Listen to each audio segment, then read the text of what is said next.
Hello, family. How's everyone doing today? I hope everyone is doing well today. Let's talk about it because we have a lot of confusion about where these three women are, these three African women are. Are they still in jail? Are they on bond? And I've had a lot of people emailing me and asking us about this. And basically, a lot of people was asking us about this because we are here in the state of Alabama. So we have the real scoop on where these ladies are, about their bond status, and all that. So we're going to spill the real tea about where these three ladies are right now. We also are going to talk about Jessica. She gave another public statement regarding these three African women that locked her inside of the shop. And she also checked a content creator during this public message. So we want to talk about that. Diddy breaking rules again in the prison library that cost him time to be added to his sentence. And Nicki Minaj and her husband are ignoring the court's orders for so long till now the judge is getting ready to snatch Nikki's $20 million mansion. Oh, we got a lot of tea to talk about today, family. Let's get right to it. Salute to Kendall R. Salute, salute, salute, salute. Thank you so much for being here. But y'all already know what we have to do for the ones in the back. We have been getting a lot of emails about the status on these three African women. And we're just going to break it down so y'all can understand more about what's going on with these three women and if they are still in jail or not still in jail. But we're going to break the tea down today, okay?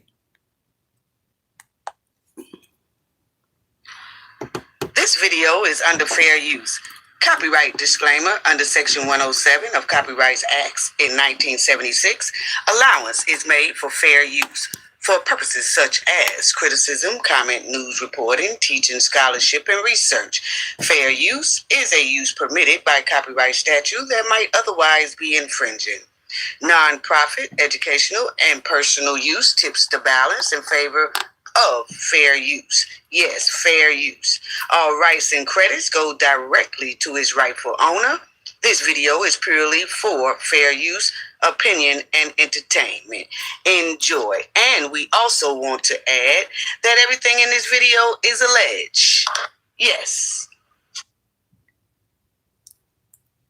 I want to say shout out to everyone. Shout out, shout out, shout out.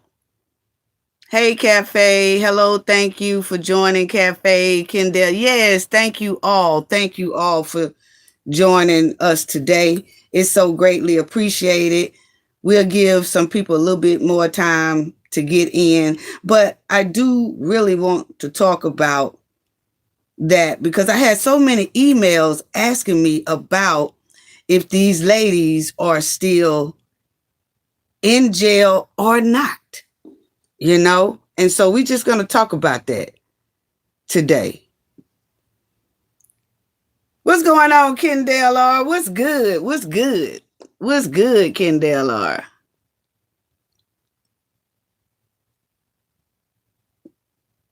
Miss Bobby, salute. She said, hello, Cafe. Salute to you as well. Salute to you. Yes.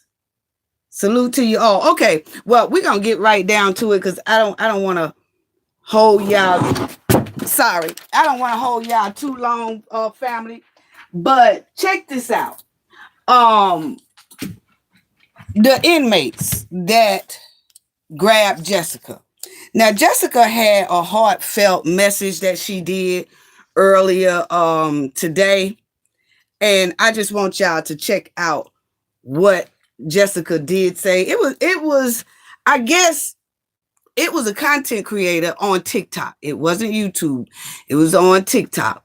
And this particular person said something about Jessica that Jessica did not like. Okay. And so she wanted to address this person, but In the meantime of her addressing this person, she also said some things that, I felt that it was pretty heartfelt, put it that way.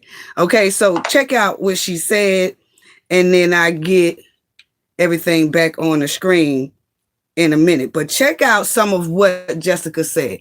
And this is her addressing what this certain TikToker said about her. And she's explaining herself on why she did not really windmill back at these three African women who kidnapped her, locked her in the shop, and was pulling on her hair and all that stuff. So check this right here out, family. Hold on. I haven't had access to television. I didn't have access to a cell phone, social media. And when I finally got a hold of a phone and was able to get on social media, my biggest goal was to show everyone that what was sent to break me only made me stronger. I wanted them to know how God has brought me through everything that I have been through. I fought so hard to get back to my children. And now that I have them, I'm not going to allow anyone to take me from them again.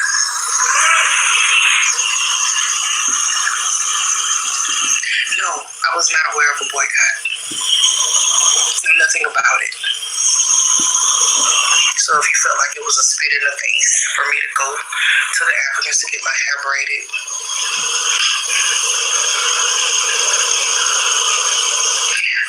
I had no idea. I would apologize, but I'm not sorry. I'm not. One day I decided that I was going to get my hair done. And I'm not originally from Birmingham. This was my first time getting my hair done in the city of Birmingham,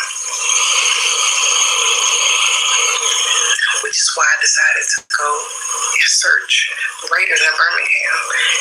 That wasn't the only person that I reached out to. I reached out to multiple people. And I was strictly going off the work. And I tried to keep it under a certain price for my budget. So no, I didn't go to her because it was a deal. There were people running specials that were cheaper than that, but they couldn't get me in time. That person was the one person that responded and said that I can come the same day. That is why I went. And when I made that video and I posted it, it was not a cry out for help. I don't know where you got that from. I simply made that video to show people my experience and how everything escalated, and to warn others. I guess I would be warning the others who also did not know about the boycott. If anything, me going through this shined a light on the boycott. Because apparently I missed the memo, and I'm pretty sure I'm not the only one. So family, this person that Jessica is addressing, the person was on TikTok, content creator on TikTok, and they were saying, you shouldn't have never went in there anyway. You should have knew about the boycott. We not going to African braiding stores and all this, and good for you, and basically was saying things like that. And Jessica got tired of listening to it. So she decided to address this certain TikToker about it. And she was saying, no, she doesn't be on social media like that. She didn't know anything about a lot that was going on. So she missed the memo, but she was explaining herself on why she missed the memo. Okay. So check this out.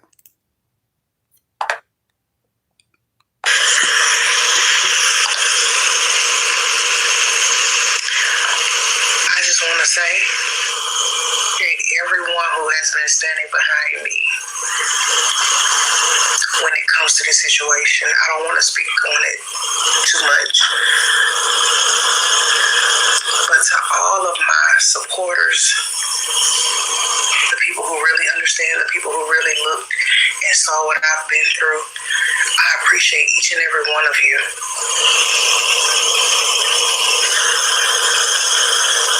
I am a changed person, and I was not about to let anyone make me take steps back. God has been working on me, and I promise you I'm not perfect. I'm not. But I've learned so much over the past years. And God has been so good to me, that I refuse to let everything that I've learned just go down the drain.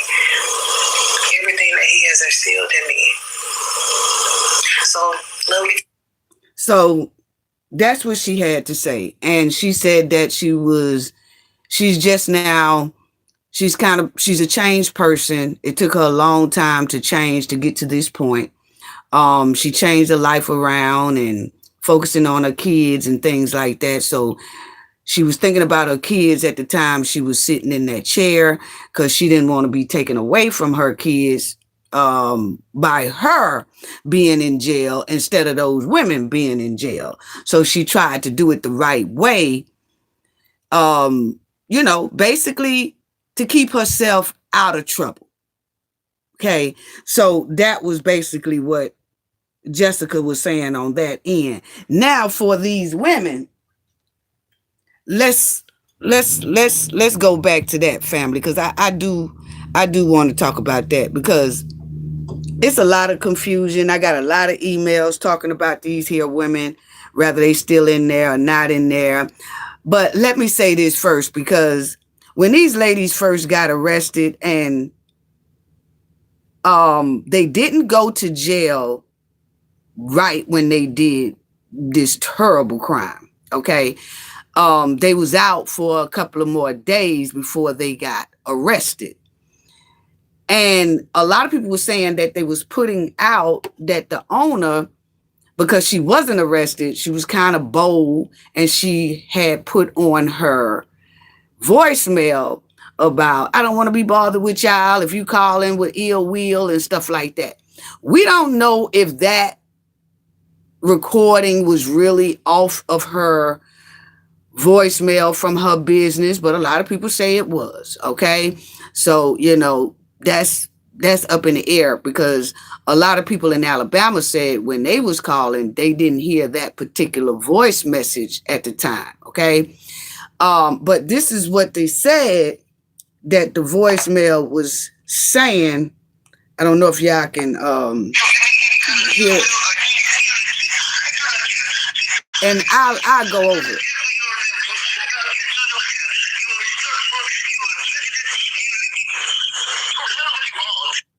Okay, they said that her voice message said this, family. Quote, this is what they said it said. If you are calling, they said when they call, because, they was getting a lot of calls after they did that to Jessica. And they wasn't apprehended at that time. So they got tired of people calling them. And they said this is what it said. If you are calling for ill will or ill feelings, I don't care. I don't care for you Americans. I don't care about your hair. I don't care. You prejudiced. You unthoughtful. Hell with you all. I will never care about your money. Your money no good to me. Okay, end quote. That's what they said. The voicemail said before they got arrested. Okay, because they got tired of people calling them. Did that voicemail come from mama's gifted, guilty hands? I don't know. Okay. But what we did was we called, because we're right here in Alabama.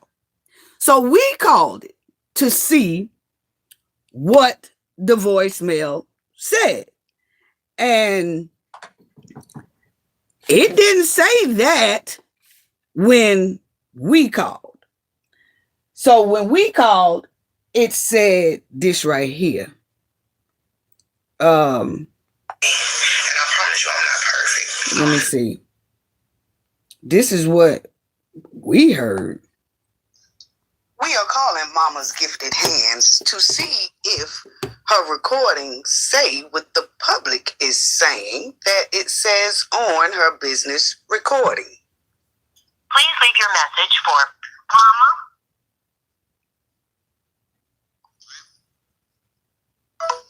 That's all it says. That's all it says. Okay, well, so far all we heard was the voice message that says, please leave a message for Mama. That's all we heard. So that's all we heard. Okay. So we did call the number and it just says, leave your message for Mama. And that's it. Okay. So maybe they changed the voice message after they got apprehended because they realized that leaving that type of voice message on there wouldn't do nothing but further damage their case. Okay. Or, we don't know. But what I can vouch for is that when we called them, that's all it said was Mamas. And then you're supposed to leave your message after that. But what we can say is that they never called back. Wonder why? Because see, normally, like when you're doing a hair salon or something like that, and they trying to get some business or whatever, they'll try to call back and be like, hey, did anybody call this number or whatever? And that person said, well, I got the wrong number or whatever. But we noticed they didn't close, they called back.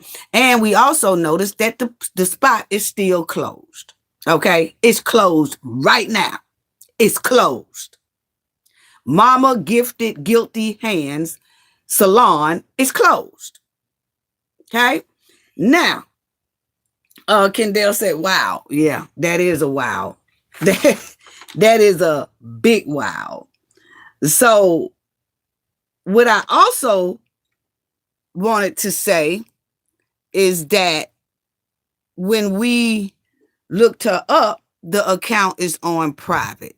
Okay. You can't really get to no one, say anything or anything like that.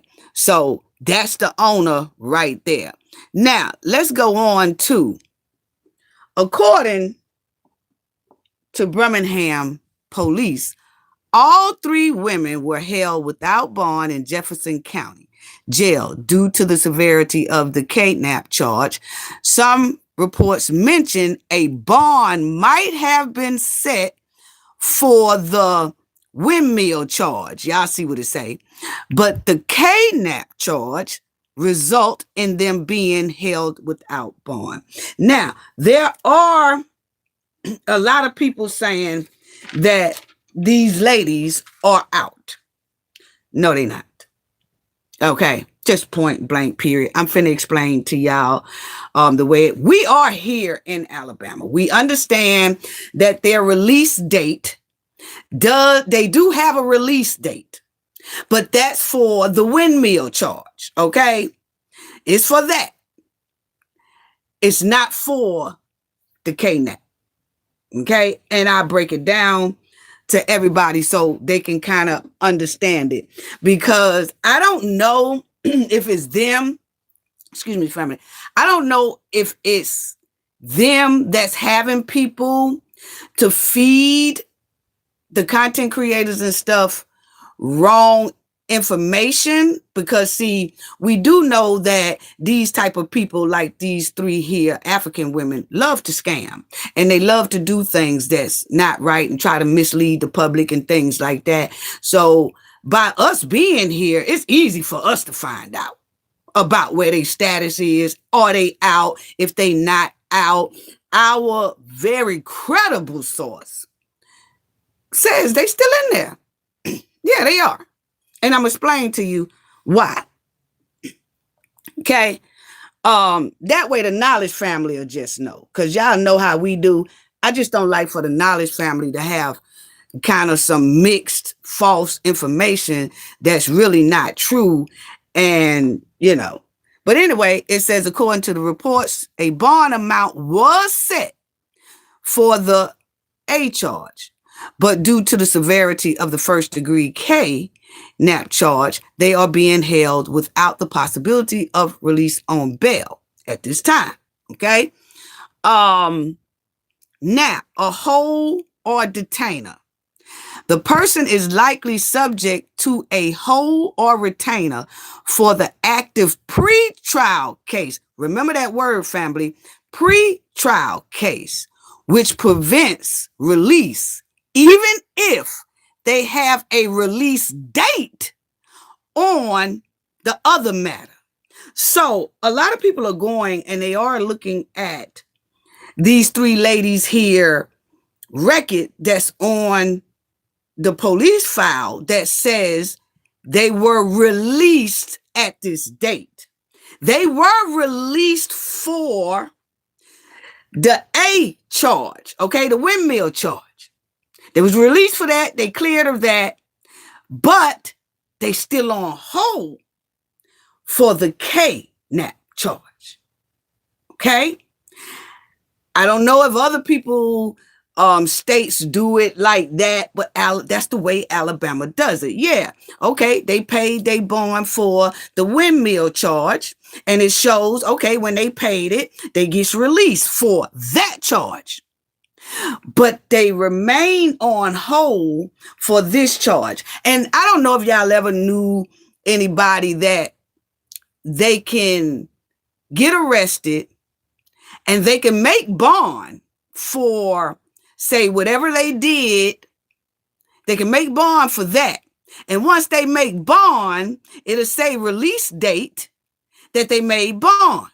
And they're expecting to get out, and they say, oh, you can't get out because over in Louisiana, they got a warrant for you. So you got to stay on hold.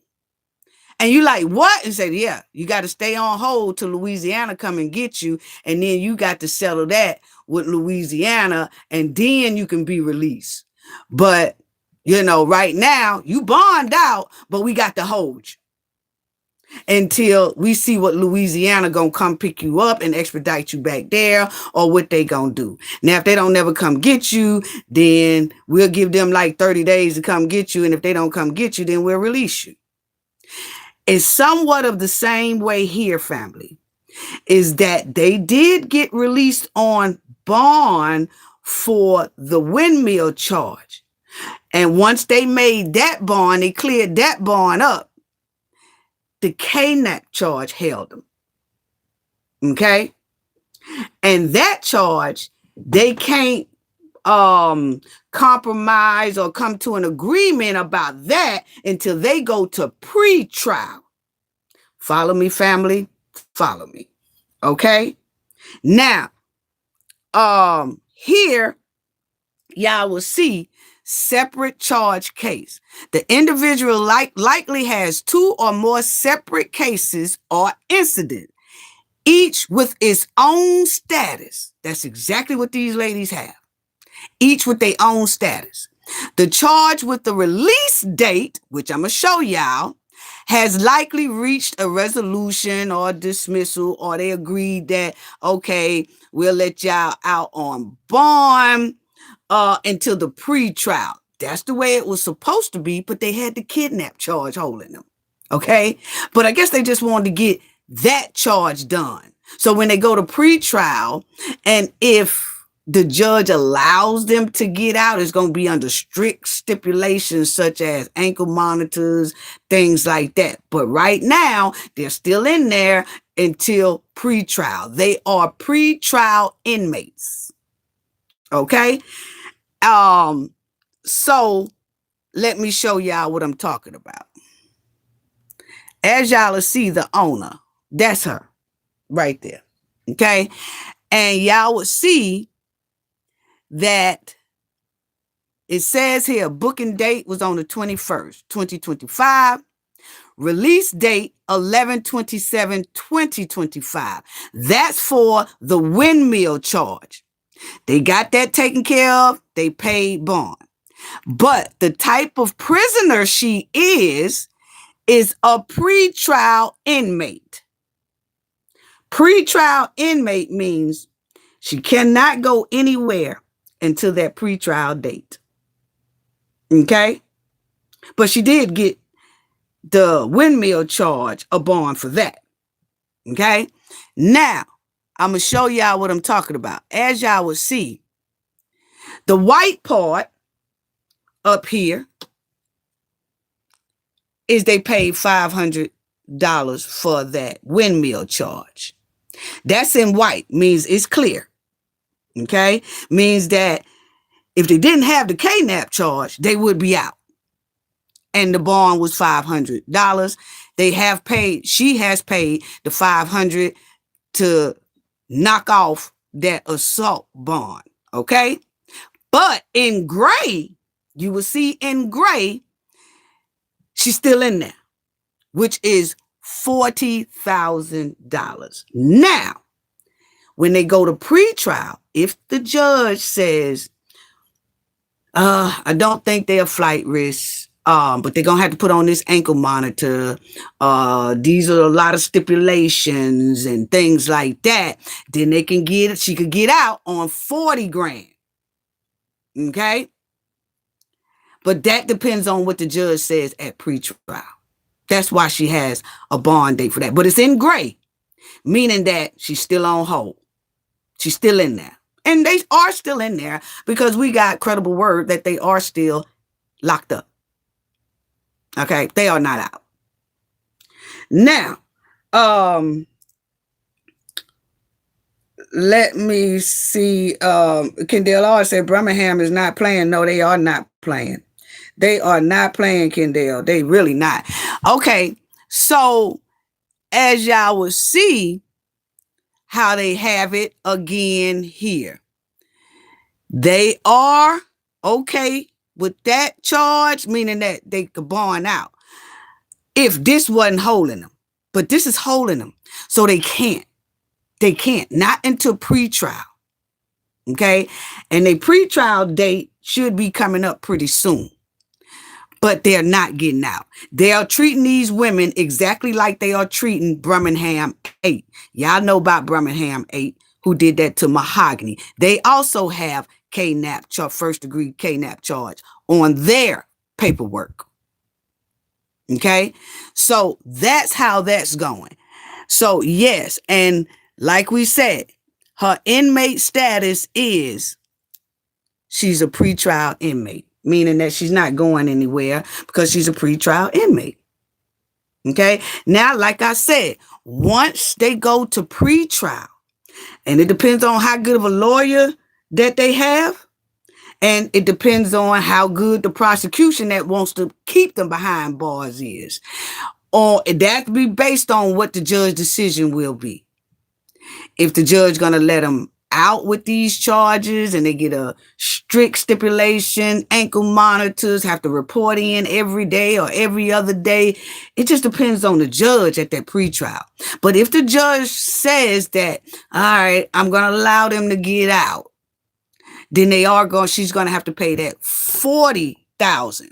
But see, she's not going to have to worry about the windmill charge because she's already bonded out for that.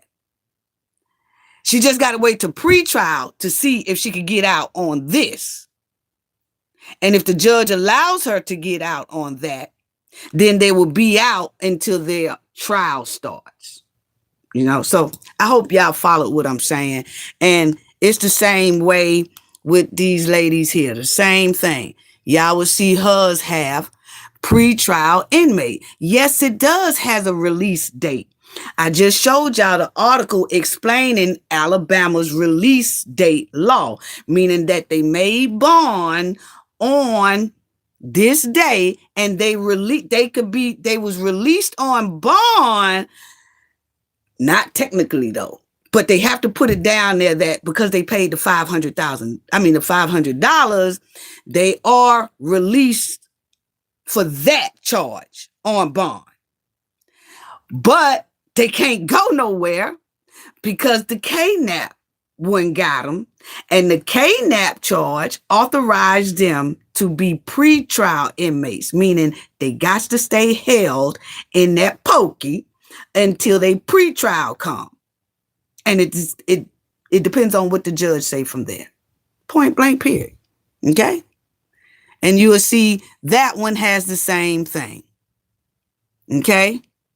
So as you will see that in white on hers, it's taken care of. That gray, it ain't taken care of. They got to wait until pretrial. And if that judge let them out, then they pay 40 grand a piece. So the owner will have to pay 40 grand. This other one here will have to pay 40 grand. And see, when you're talking about the kidnap charge, getting on bond for that, it's very scarce. That ain't nobody made no bond on that. I'm telling y'all what I know in Alabama. Ain't nobody made no bond on that first degree kidnap charge. Now, they'll let you go to pretrial and all that, and your lawyer try to argue for you to come out of there. But we ain't seen nobody walk up out of there yet since the Anaya law happened. We have a thing in Alabama called Anaya's law. I explain to y'all about that too in a minute. Okay. But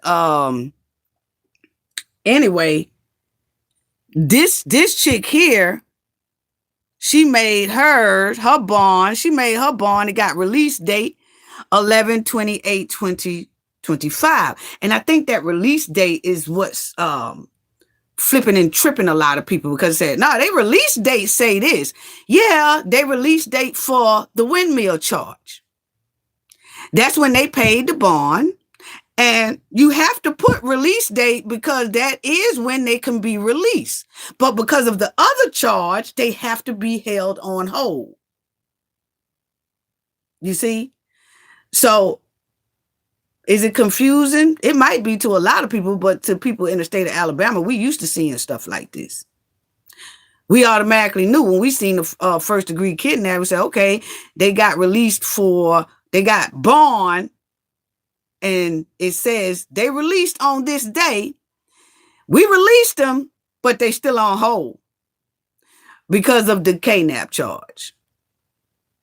Okay. So, and then say if the judge do give them a bond for that kidnap and they get out on them 40 grand, you will see another thing just like this right here that's going to say release date, whatever day that the judge released them to have bond.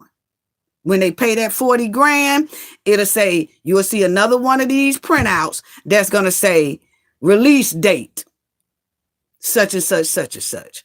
And then you're going to see that the kidnap charge is no longer going to be in gray. It's going to be in white, just like the $500 one.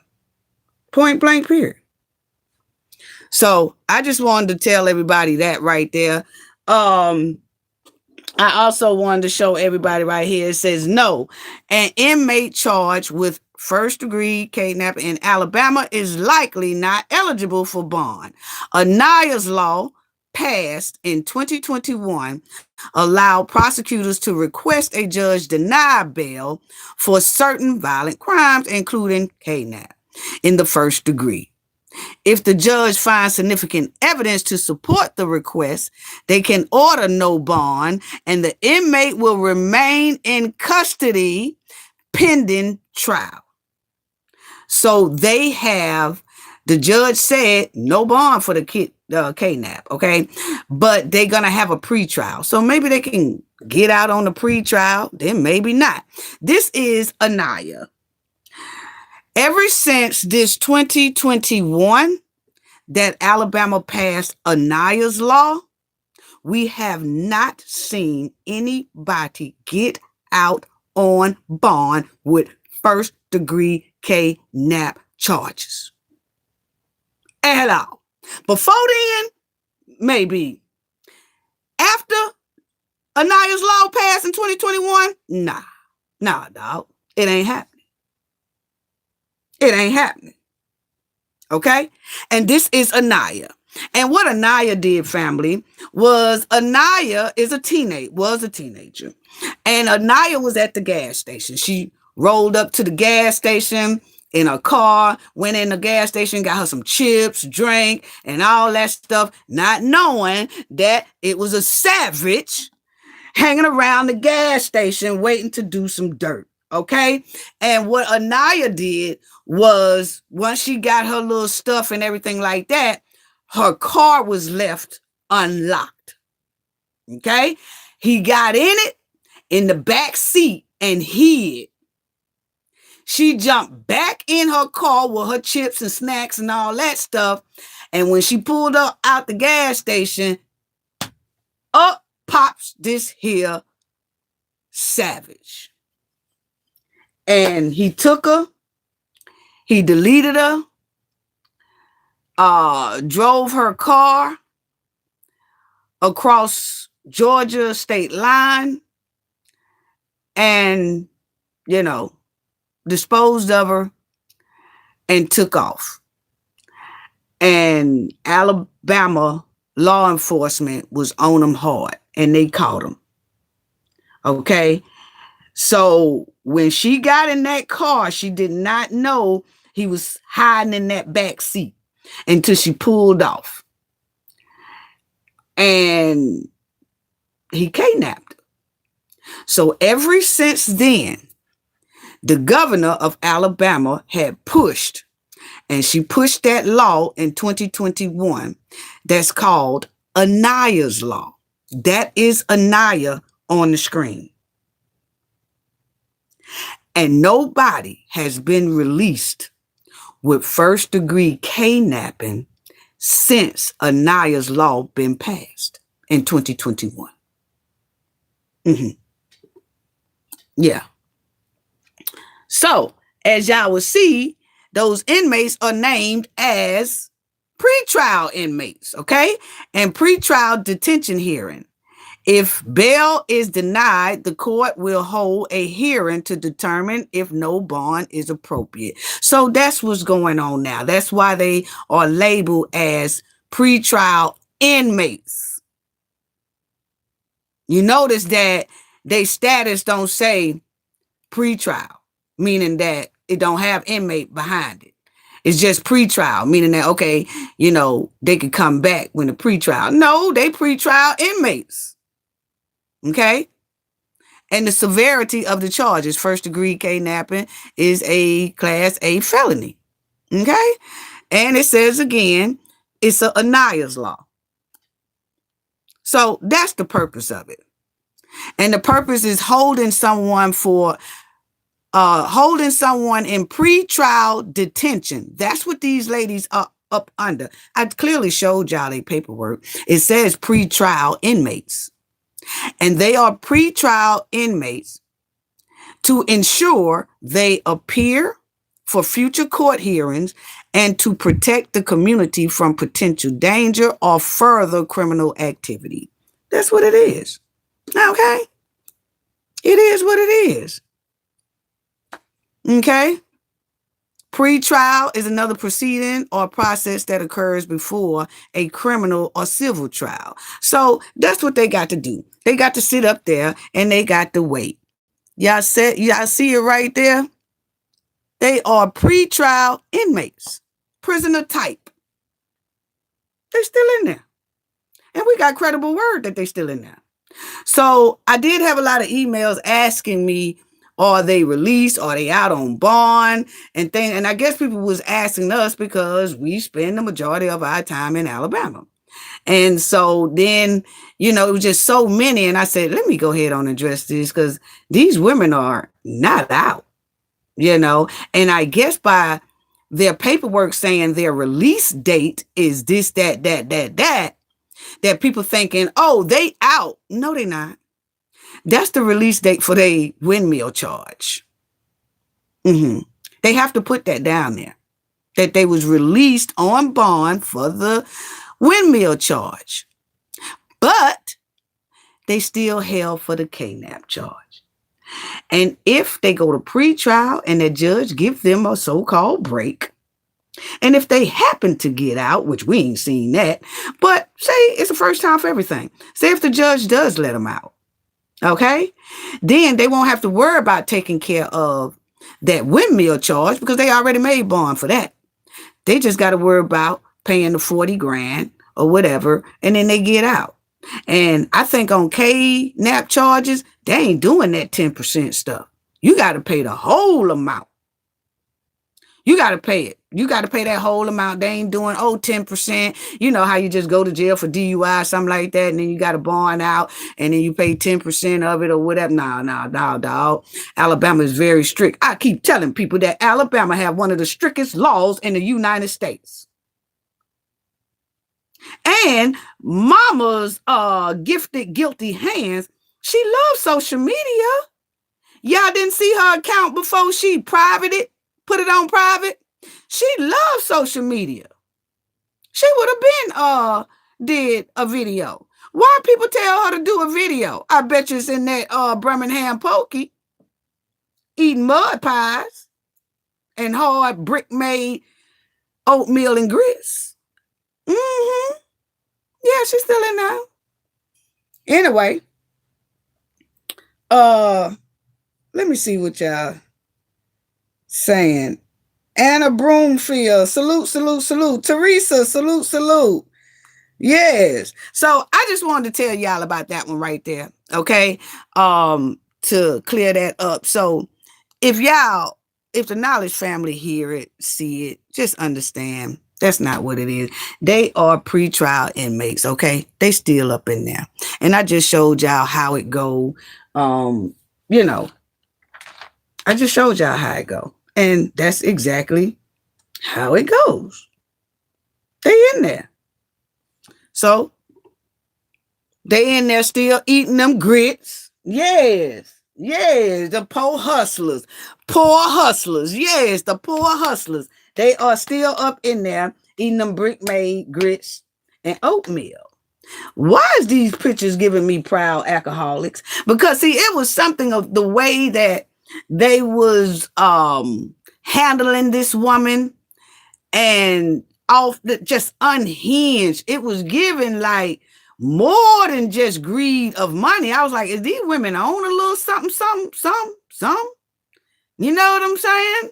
Or are they just, well, we see it all the time. It's thousands of videos that show the same thing. It's just the disrespect and the disregard for Black women that come into the establishment. Like I said, not all, but the majority of them. That's the type of treatment that you normally get in that janky salon. Okay, but let's talk about Diddy, because Diddy will not follow rules at all. Now messed around there and got a little more time added to his sentence. I'm telling you, Diddy is just hard-headed. Why is this man so hard-headed? He wanted a break. Everybody was, trying to plead for him to get a break and all that.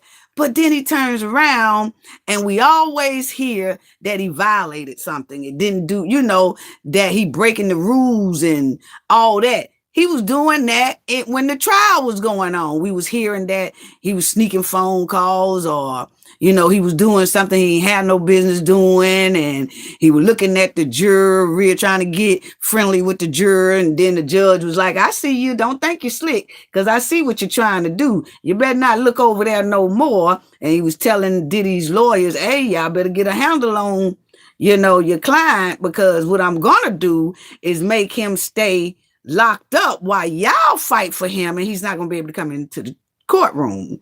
So Diddy was just doing little stuff to kind of mess things up, to show that he still really can't be trusted like that. Well, Diddy done got up in this here new prison that he's in, and Diddy done stunk up the joint in the chapel's library. I tell you, Diddy done went up here in these folks' chapel library, in the religious part of the library, breaking rules.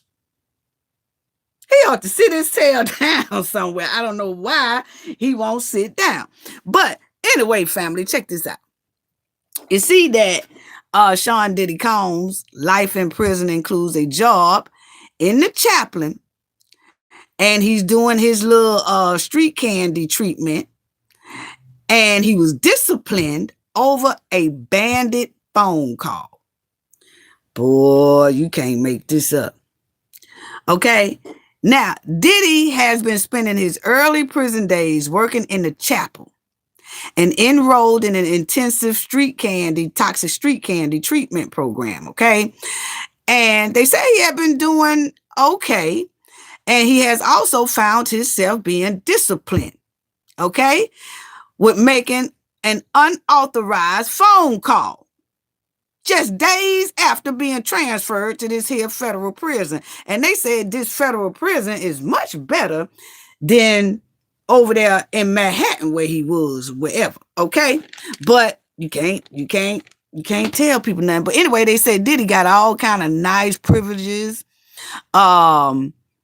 He can get commissary privileges and all that. Okay.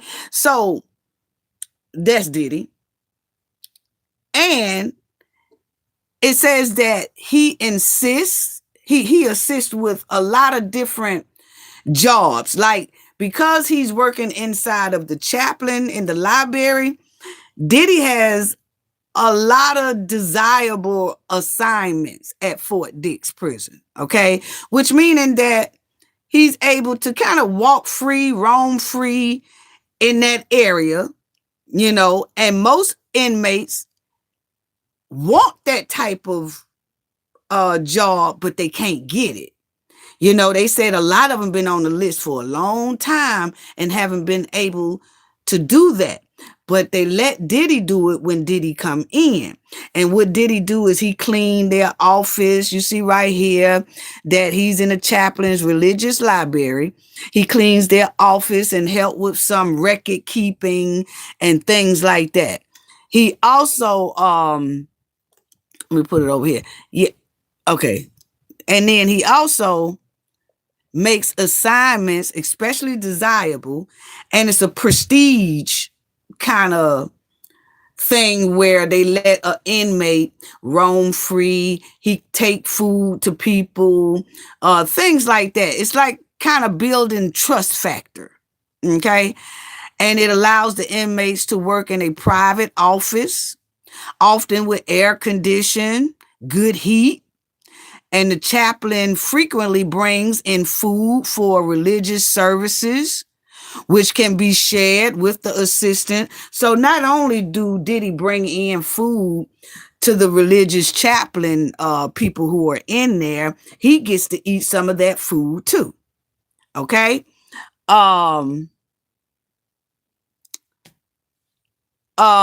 It's a correction officer said that he's been working there for like 20 years. And he said that the inmates get to roam freely and do all that when they are part of that chaplain's program. Okay. So when they are part of this program, they get to do a lot of things. Okay. Chaplains can also allow their assistants to prepare a call out list, which tell officers which inmates are allowed to leave their cell to go to programs or medical appointments. Assistants could add their connections or friends to this list. So Diddy has he got it okay.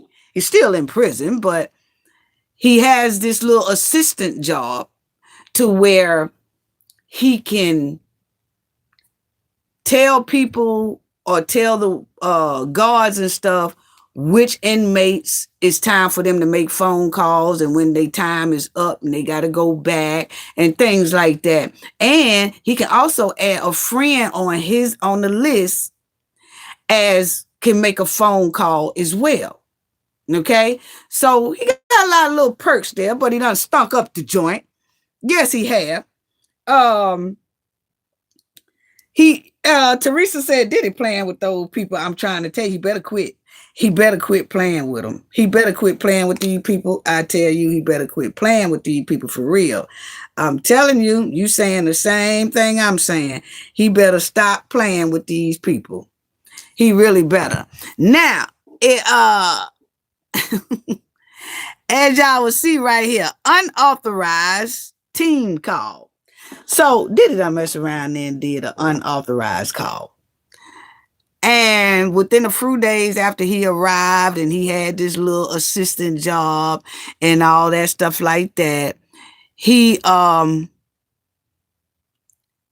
called someone and had them put another person on the phone. Okay? And he wasn't supposed to do that at all. Okay, so as y'all will see, it says he made a third person call on November the 3rd in violation of prison rules. He told officials it was a conversation with his legal team about issuing a statement to the New York Times. That's, you know what? Diddy always got an excuse for why he done violated some type of rule, and it seemed like he gets away with that too, because it seemed like he always got some type of excuse going on about why he violated something. But anyway, according to the documents, he called an unnamed woman, and about halfway through their call, Combs said he needed to talk with someone described as the digital person regarding blogs. The woman asked Combs if she should add that person to the call, and he said yes. Combs first spoke briefly with the woman, but arranging visitors for the weekend and suggested they bring cash, 200 singles.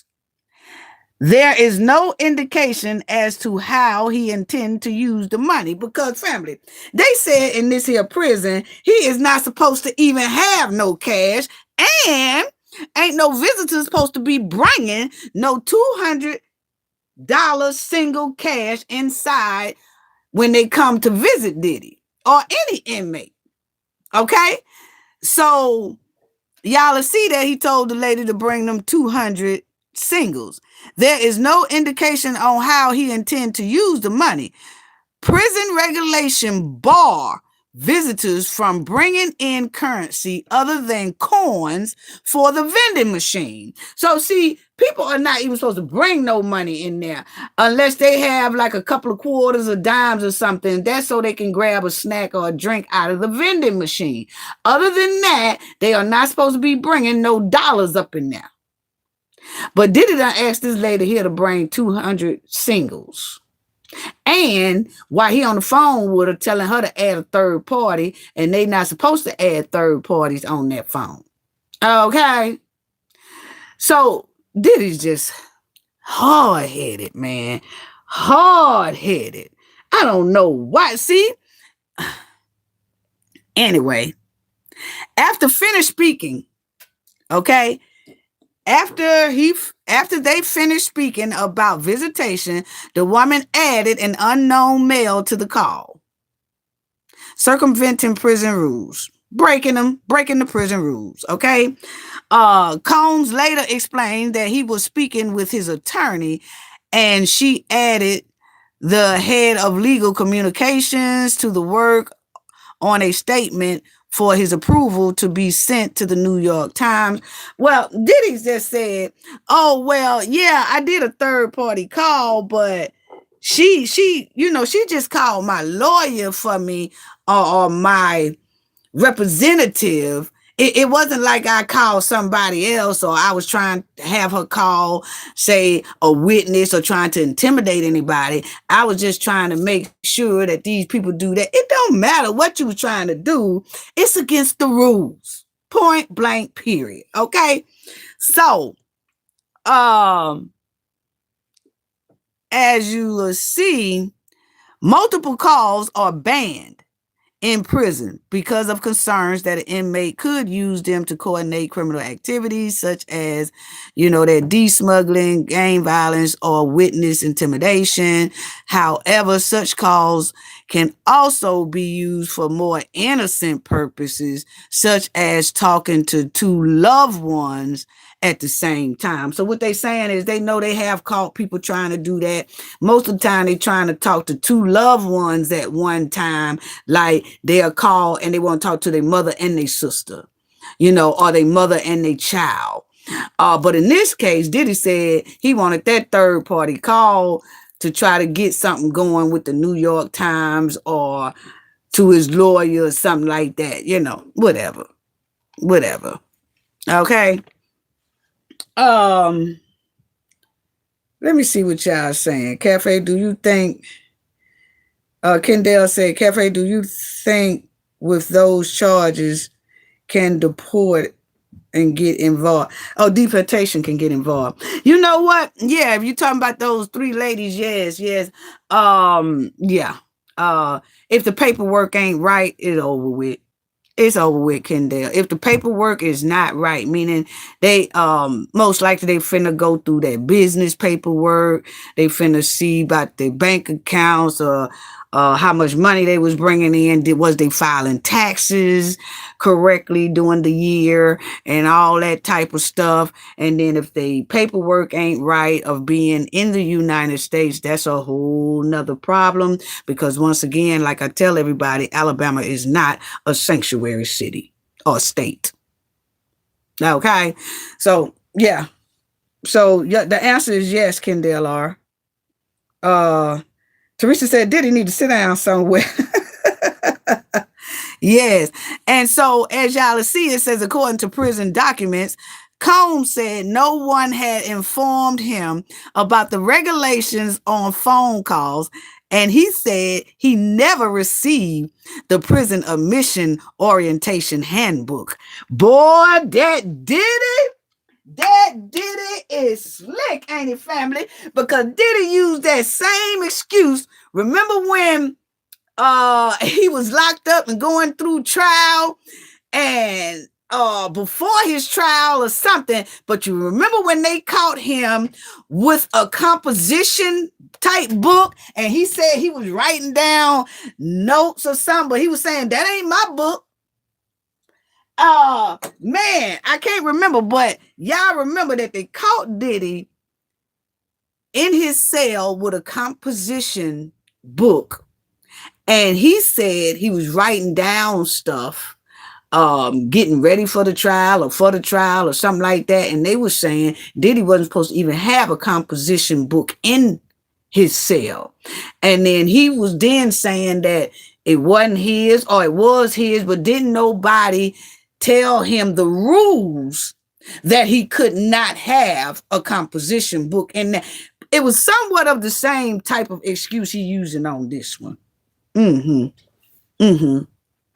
I do remember that. He used this same excuse about that composition book that he had got caught with inside his cell right before his trial or during his trial. But anyway, he used it. He did. He said didn't nobody give him no handbook on the prison rules. He said they didn't give him no handbook. So I guess he was thinking that if he say that, hey, I was in here, but y'all didn't give me no prison rule. Y'all didn't give me a handbook. Okay. Now, Diddy trying to go into the corporate scene, like how he was running Bad Boys, that they give out handbooks and all that type of stuff. Well, he's saying that the prison should have gave him a handbook. And I'm quite sure when he entered into that prison and they was booking him, they were saying, hey, you can't have this, you can't have, you know how they sit the sheets of paper in front of you and you have to initial and you have to sign it and things like that. I'm thinking that Diddy thought if he could say, well, yeah, I did that, but they still didn't give me no handbook to go by. What? Boy, you ain't in school and stuff talking about some handbook. Anyway, I guess Diddy thought that was going to work. I think he thought that was going to work. But it didn't. Anyway, it says prison officials recommended that Combs lose 90 days of his phone privileges and 90 days of commissary privileges for, breaking the rule. And their ruling was filed on November the 4th, right? On Combs' 56th birthday. It's unclear if the recommendation penalty has been implemented. That's unclear. But then We turn, because you see, they said this is a serious offense that shows a disregard for rules. Okay. But then we saw, I'll talk about that too. But then we saw here, family, that just here lately, recently Diddy was hit with an extension of his prison time, as his release date was changed from May 8th, 2028 to June 4th, 2028. Now, although there's no official reason for the change has been given, it followed reports that Diddy was caught drinking alcohol. Now, that wasn't it.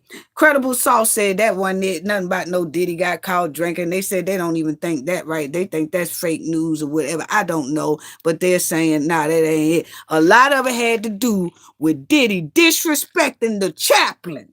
Yes, he disrespected the chaplain, the most religious spot in the prison.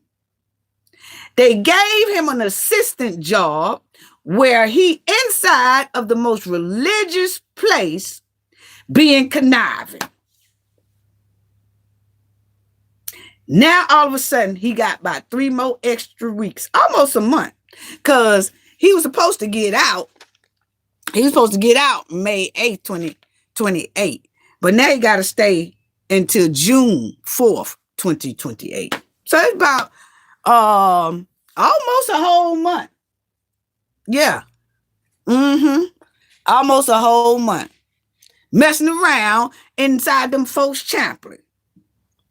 Yeah. Now he done went from roast beef sandwiches to bean sandwiches. Yeah. For about 90 days. Messing around with them people. You better leave them people alone, Diddy. Now you gone back to eating mud pies when he was able kind of to eat what they eating. Because y'all seen that. I read the article said that when he bring in the chaplains of food along with, the other people who are working inside of the chaplain and stuff like that, he gets to eat him a plate too, or he gets to get him something off the plates and stuff like that. Stinking up the joint. That ego, he done sashayed up in there. Old Pastor String Bean Diddy. Old Pastor String Bean Diddy done went in there and stunk up the joint. Yeah. He gonna keep on. And that 1 month that they added, it's gonna mess around and be 1 year that they add. If he don't sit his tail down somewhere and go by the rules, he ain't entitled inside that place there. But I noticed after Diddy got hit with these extra days, all of a sudden he wanted to give out turkey. He wanted to give out turkey in the joint, family. Yeah, Diddy was giving out turkey in the joint. This the face he had. You remember that face he had when he was talking about, oh yeah, I was wrong. I know y'all seen the video. I was real wrong. This the same look he got on his face when he got caught in that chaplain making 3-party phone calls.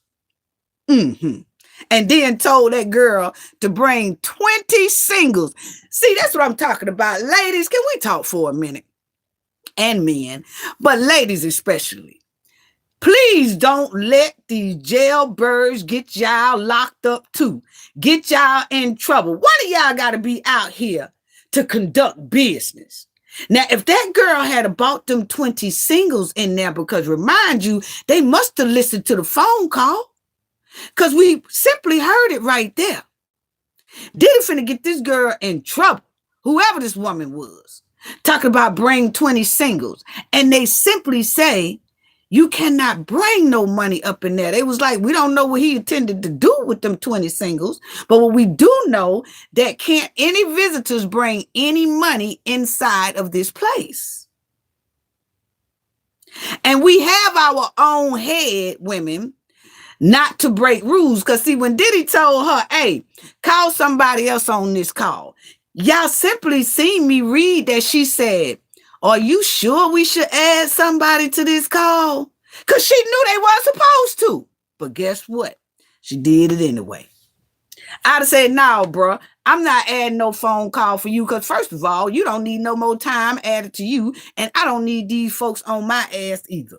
Okay? So just talk to me. Tell me what you want me to tell these people, and I do that. Or we hang up the phone and you call those people directly.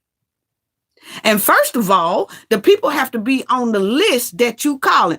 Diddy has to tell those people who he calling.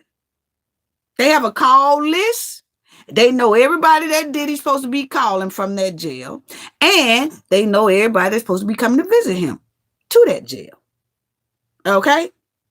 So now, and then when he said bring 200 singles, she was supposed to quickly be like, oh, no, dog. I'm not bringing no, you know good and well I can't bring no, how I supposed to sneak it to you? Well, do this and do that and do that. Nah, I like my freedom. I don't know about you. I like mine. I'm not finna play with them people about bringing no 20 singles up there. Who you finna pay anyway up in there?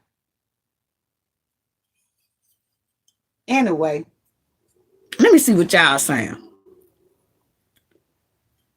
Let me see what y'all saying.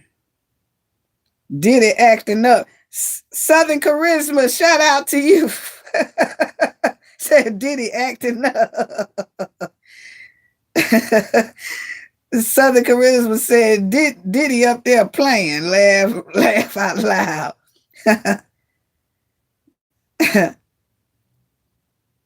I'm telling you, boy, I'm telling you. Kendall R said Diddy is done. He better stop and sit down somewhere and follow them rules. Follow them rules. That's exactly what he need to do before he wind up not having like close to that 1 month. He'll have their ad close to 1 year. You know, you just have to sit down somewhere and follow. But it just shows that no matter what, he gonna be hard-headed.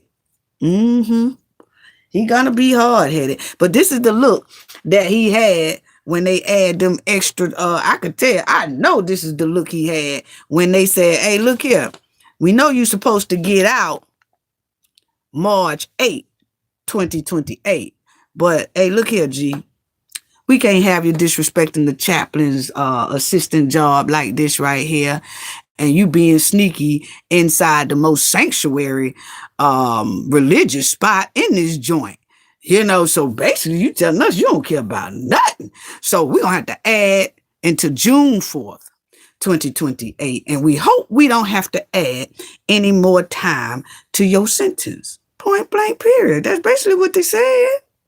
Yeah. Now, when they did that, Diddy had to think of a way to make these people kind of a forgiveness type thing. See, that's what people do. They mess up and then they turn around and they try to do something good, hoping that you forget how they messed up. Okay.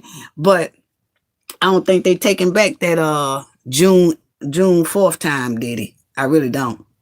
But anyway, Diddy was in there with some more felons trying to give out turkey dinners. Okay, they gave out 1,000 turkey dinners for Thanksgiving. You know, Diddy trying to make himself look good to the people in jail. Basically, you know, I'm sorry type thing for him breaking rules and carrying on. That's what it's giving. Okay, I'm sorry. Okay, so you'll see that fellow inmates were expecting a bleak Thanksgiving, but that all changed with a well-organized and well-funded plan by Sean Combs himself. So Diddy got together and he worked with an internal group called Bankroll Bosses.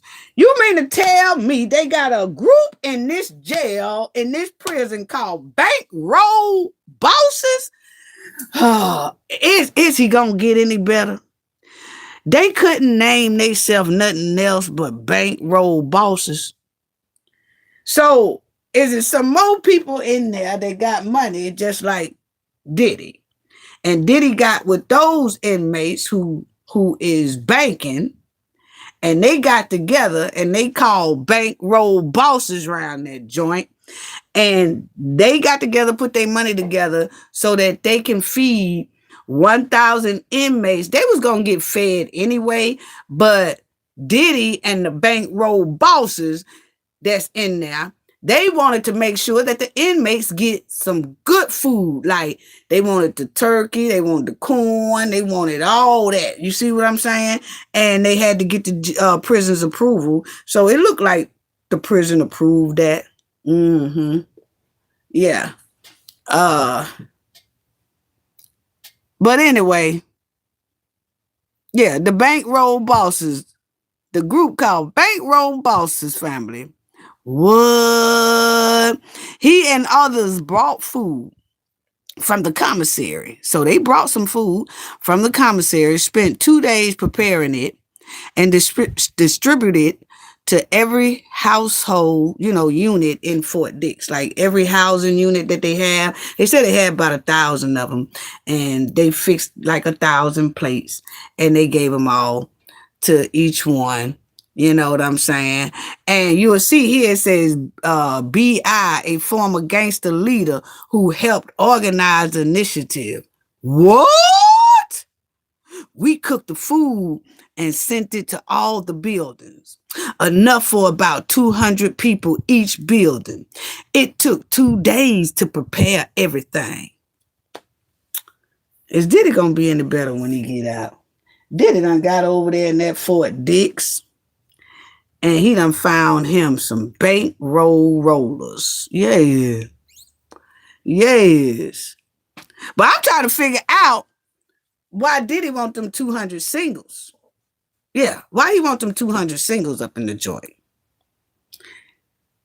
Then Diddy and old the bankrollers in the joint, they said that they went through a lot of obstacles to get this done. They had no stove, no microwave, and the inmates prepared the food, and they use ID cards for cutting. Nah, I don't want none, dog.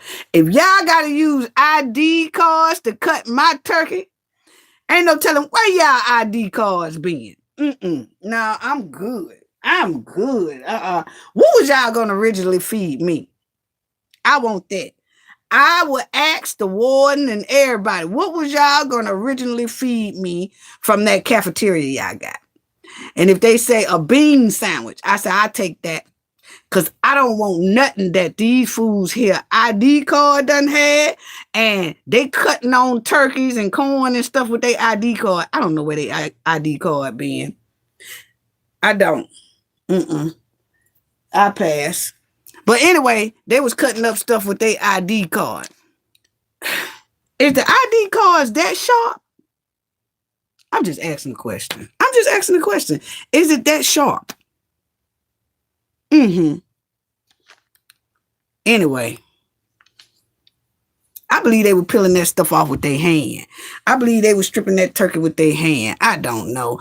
But they menu, they had turkey roast with trimmings, mashed potato, and corn, and dessert. Yes, that's what they had. So they had to trim that turkey roast with them ID cards. Nah, dog, I pass. I'm good. I'm good on that. Anyway, I'm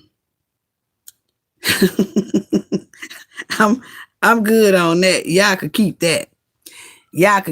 And y'all will see right here that when Diddy did this little turkey thing, it was some people putting out like an AI picture of Diddy showing him hugging on inmates and all that. Anyway, they said all that stuff is false. So if y'all see some pictures around here with Diddy, they showing Diddy out on the courtyard with the guys, and he hugging on people in the kitchen, baking the turkey and all that. They said those are fake photos. They said they AI'd up, okay? And that somebody stuck the TMZ logo on that. So they said, if y'all seeing pictures like this, all that is false, okay? So if y'all see Diddy reps called out AI fabrications as fake prison images circling. So they said these pictures are not true. People had these pictures circling all over as if it was, but they turned out to be fake. And then they had like a faded TMZ logo on it. They said, nah, all that's fake. So they say these are AI pictures, okay? But all these pictures here is fake. These are not Diddy's pictures at all. As y'all see, that Diddy reps left disappointed with these AI prison images because they're not true, you know? And they said the pictures have been going viral of the rapper, but they're not real at all. That's what they say. Okay. As they say, the wildest AI depiction of Diddy behind bars, and that, you know, most people was putting the TMZ's watermark on there, and nah, it's debunked that those pictures are fake, is what they said. So Diddy just better follow the rules up in there. He hard-headed. He trying to be slick. You know, he's thinking that, I guess, he's entitled to do things the way he want to do things, and he's not following the rules. So don't know if he's going to continue to follow the rules or break the rules. We'll see. We'll damn sure see. Let's go to the next one. Nicki Minaj, her and Petty. But let me just see what else y'all are saying. I answer a couple of questions regarding what y'all are saying.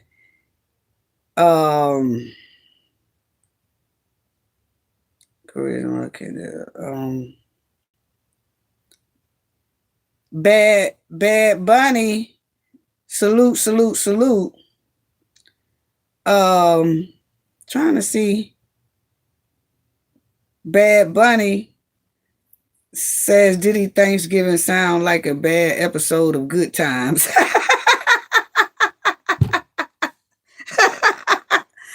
Yes. And Nicki Minaj, her and her husband keep ignoring the judge's judgment. And I don't know why Nikki just refused to abide by the court order, but her and her husband has been ignoring this court order for her to pay $500,000 to a security guard from 2022. 2022, it was something happened overseas or something like that. They got into a brawl and the security guard got hurt by her husband. Said her husband hit the security guard or did something, messed up the jaw and all that. And they awarded this security guard $500,000, but Nikki has not paid it at all. She keep ignoring the court order. She keep ignoring the person, keep ignoring the security guard's lawyer and all that. So they went to court here recently, and the judge is just fed up and saying, well, it looks like we're going to have to force Nikki to sell her $20 million mansion to take care of this $500,000 settlement. Okay, so you see, the judge says she is close to forcing sale of Nicki Minaj's $20 million mansion to settle debt owed to rapper's former security guard. Okay. Now the security guard says that you know, Nikki just won't pay. Point blank, period. And so the judge said today she's on the brink of ordering the sale of Nicki Minaj's $20 million Hidden Hills mansion so a security guard can collect on the $500,000 default judgment he won after suing Nikki and her husband over his alleged backstage windmill loan at a concert in Germany. Okay. And the judge said, my intensive is to grant this. That's what the judge said.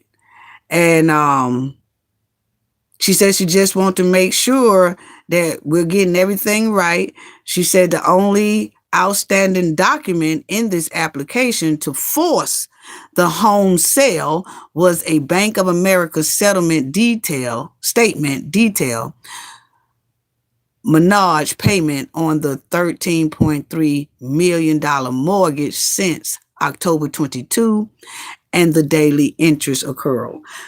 So what the judge is saying is that she is right there at the point that she's getting ready to make Nikki sell that $20 million mansion.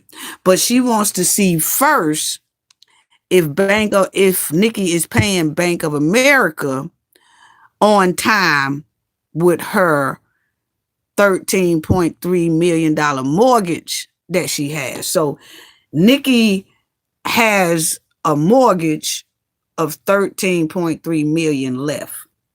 And she wants to see if Nikki have been paying on time since October 22.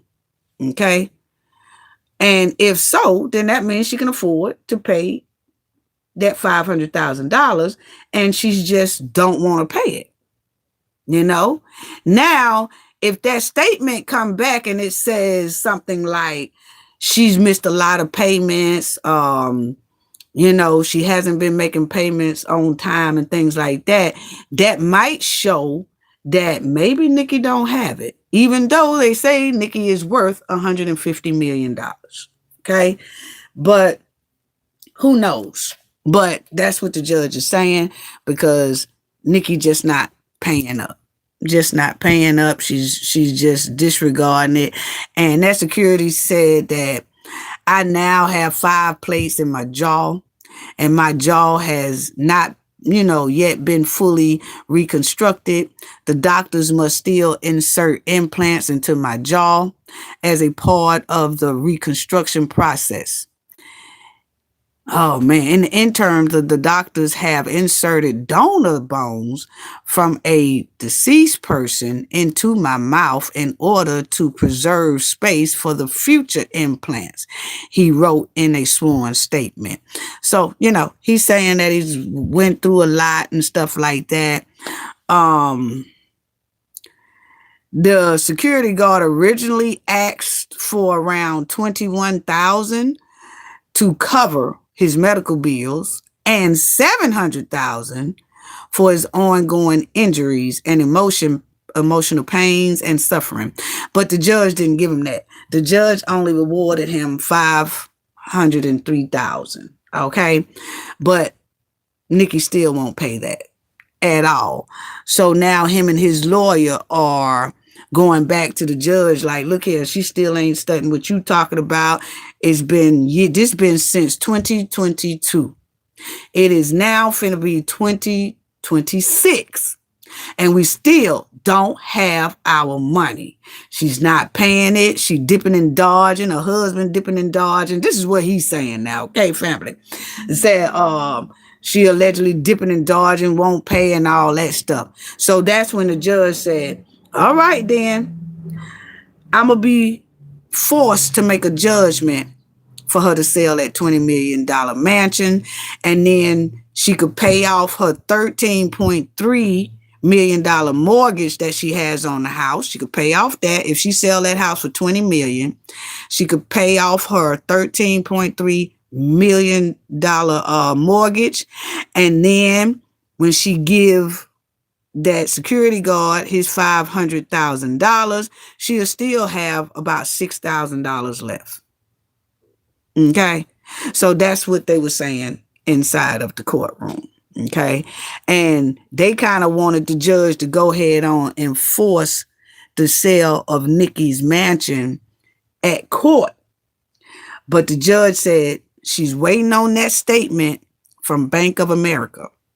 And if it shows that Nikki has been making consistent payments on that mortgage since October 2022, then she most likely will force the sale on that home. But if it shows that she hasn't been making it, then that might show that she is struggling to pay.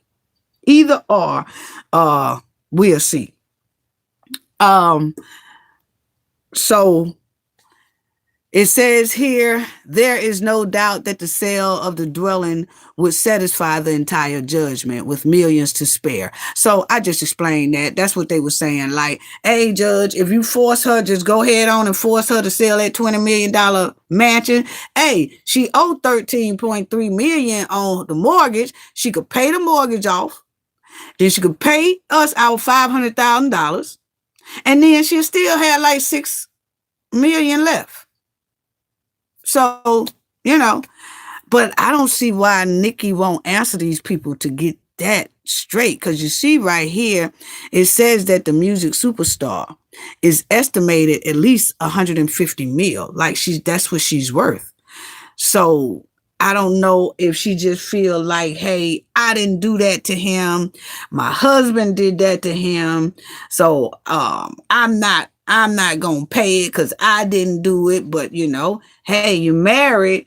That's a jointly responsibility. So just go ahead on and pay the $500,000. I just think her ego and her pride is in the way of, I didn't do nothing to you, so I ain't paying you nothing. Well, now it done got to the point where the judge is saying, oh yeah, well then once I get this bank statement back, we're going to see. Because it looks like I'm going to force you to sell that $20 million mansion you have up there on them hills. So that's it on that. I just don't see why she just won't pay these people. I really don't. I would go ahead on and pay it, because the man said that, he's been telling the courts that he's tried to enforce the default judgment for them to pay with extreme measures, but Minaj and her husband, Kenny Pettis, have not responded.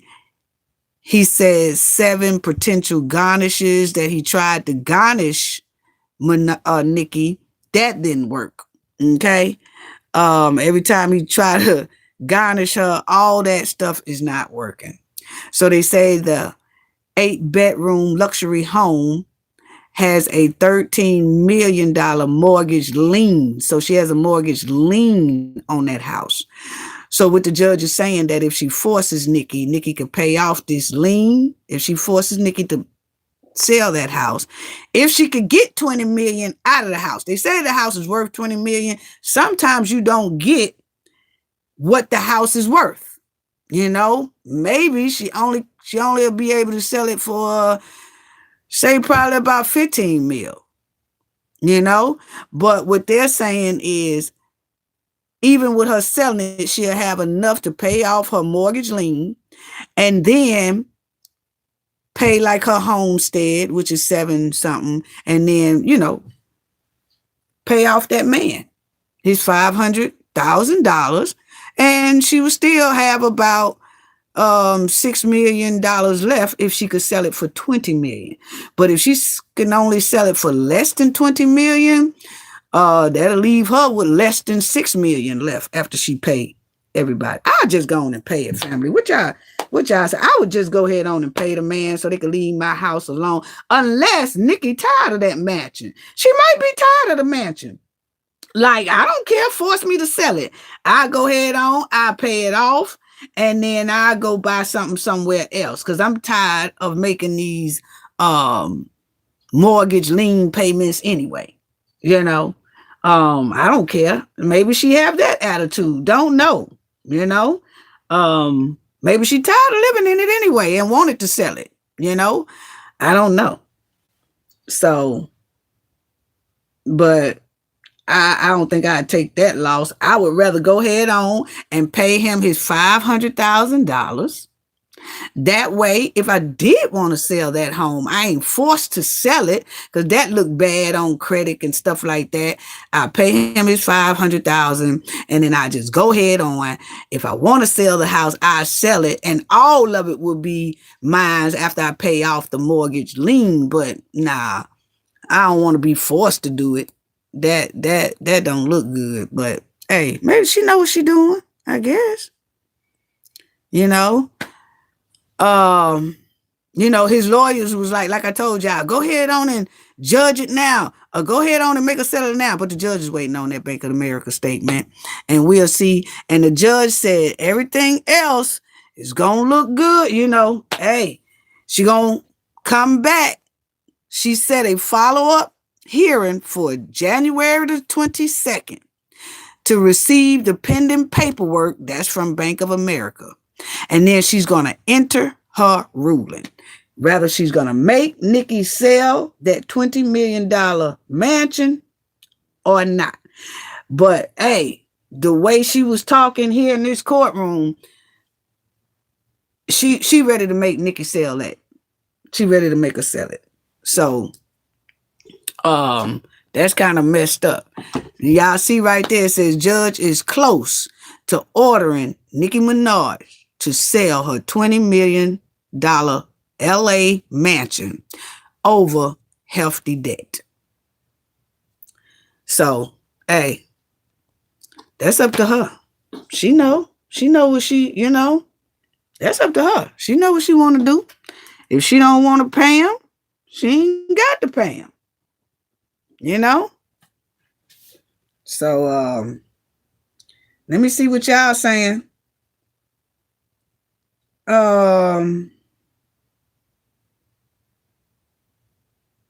Tanja, hello.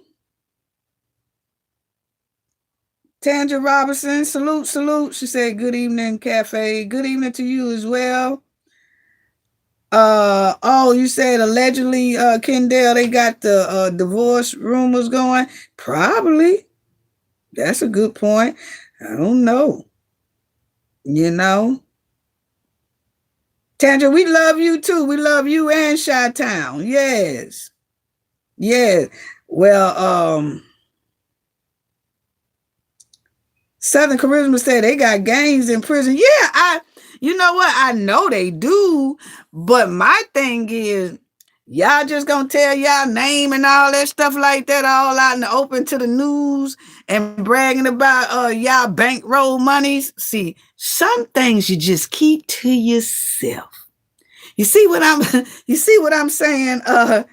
Southern Charisma is just some things you keep to yourself. Yeah, because they don't do nothing but bring eyes on you. You know what I'm saying? Inside of the prison. Start making a lot of these officials, city officials and things like that start eyeing the prison, you know, because if the inmates are that bold to say, hey, yeah, we the money bankroll crew up in here and we doing this and we doing that. And, you know, we cutting these turkeys with ID cards and we doing this. It's certain things you just shh. You know what I'm saying? So, yeah, we all know that it's a lot of gangs up in these prisons. But, you know, flaunting it like that, some things you want to keep hush, you know.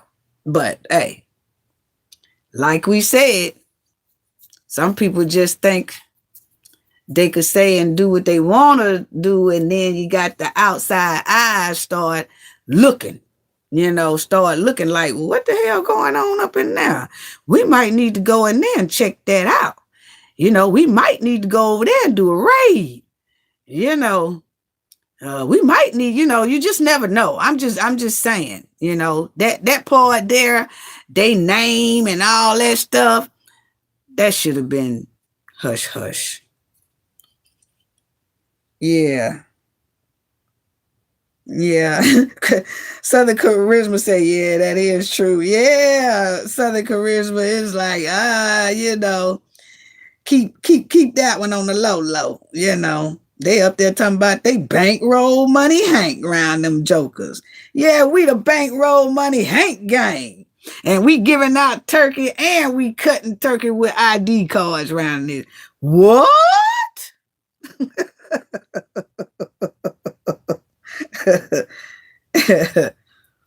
Yeah, so you know, like I said, that's all I had for today. But I was just shocked, family. I really was. I was just shocked about that right there. Diddy and them doing all that in the prison, you know, and I can understand that they can buy meals and things like that for people, but I don't know. And Nikki, I don't know what y'all think about. Okay, tell me this. Would y'all rather pay the 500,000, or do y'all feel like, hey, let the judge force me to sell the 20 mil mansion, and I just take it from there? Which one would y'all rather do? Because me, I'm saying I would just pay the 500,000. You know,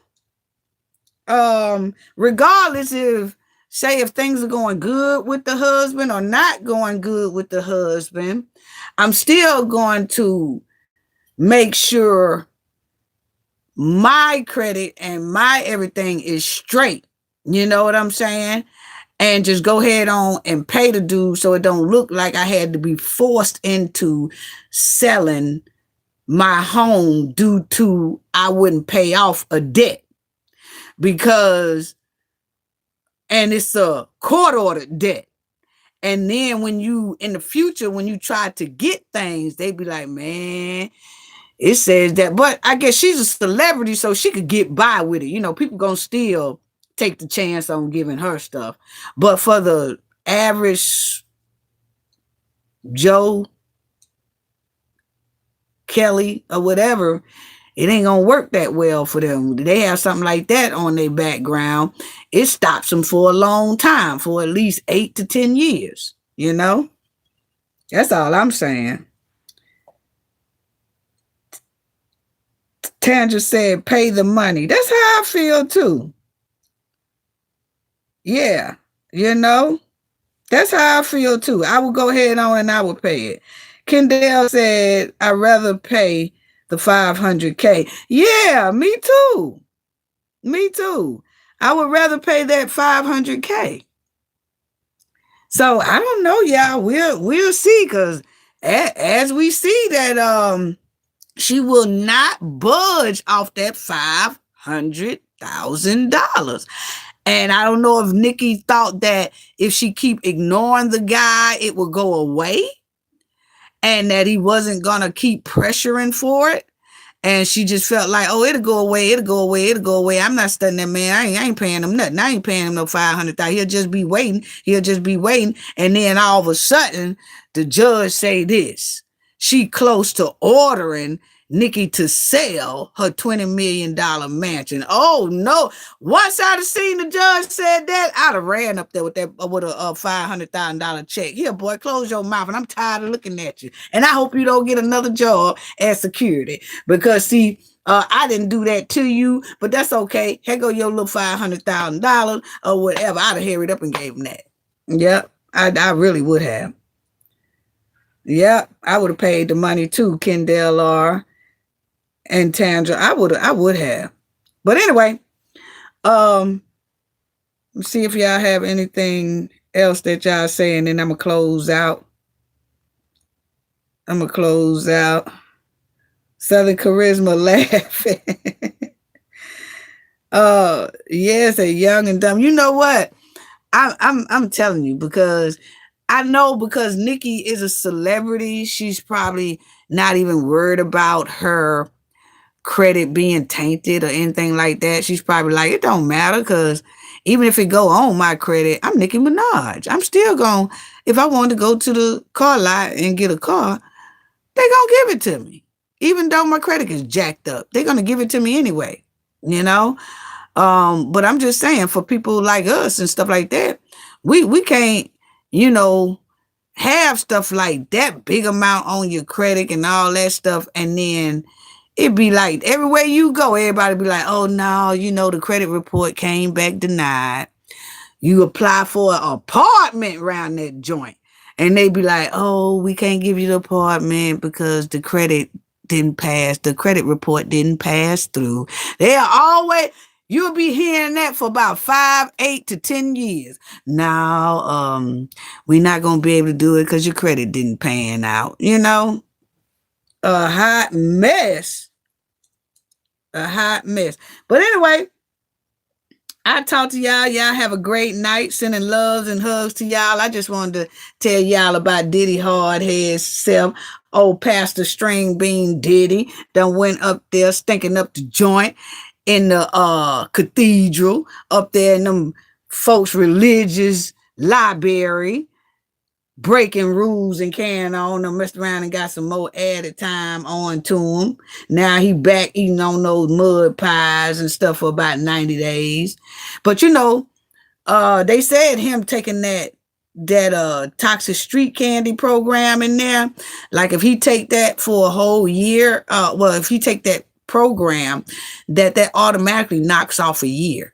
So that's probably why he's in there taking that program too, because that program automatically knocks off a year off your time.